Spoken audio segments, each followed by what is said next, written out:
Hey there, it's the Nazarite bringing you Hebrew lore from days of yore, and it's gonna be super, super quick because the sun's going down in like 10 minutes. I just want to say a very quick thing about this week's Torah portion, Parashat Bo. And this week's Torah portion is the Exodus from Egypt, right? The last three plagues and the Exodus. In the Torah and in Halacha, many, many different commandments, rituals, and traditions are sort of, well, they have a lot to do with commemorating or remembering the exodus from Egypt. Even things like, let's say, what we're about to do soon, sanctifying the Sabbath with wine or bread, as one may do, whatever the case may be. There is this idea of remembering the exodus from Egypt. It's also one of the seven things that traditionally ought to be remembered each and every day. And the very quick thought on that.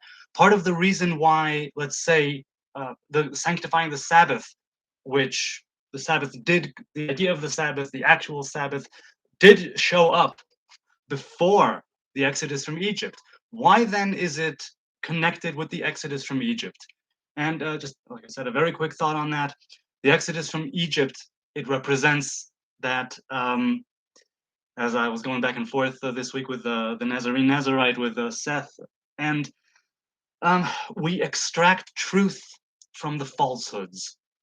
And I told him, just like Israel was sort of taken out of Egypt with miracles and with like a mighty hand and with great, um, in that way, we are commanded to remember that exodus from Egypt and remember that we still have many Egypts and many deserts to contend with in life in different phases and in different times throughout our lives. We should always be remembering that the things that we do are in order to extricate ourselves, so to speak, from our own, much like the Israelites, right? Oh, connection is unstable. I'm just going to plow right ahead here. To contend with those Egypts that we each have, with the narrow mindedness that we each possess, and conceptually, practically, however you want to look at it. May we also be able to be delivered and be freed from our own Egypt, and may we play a significant part in it, and may it be because of our own doing, not in a proud or vain sort of kind of way, but in a way where we have faith, right? It's a leap of faith that God will arrange things. We will ready ourselves to be delivered. And like I said in a previous recording, broadcast, in this case, it was with 10 plagues and with a lot of death and misery involved, so to speak.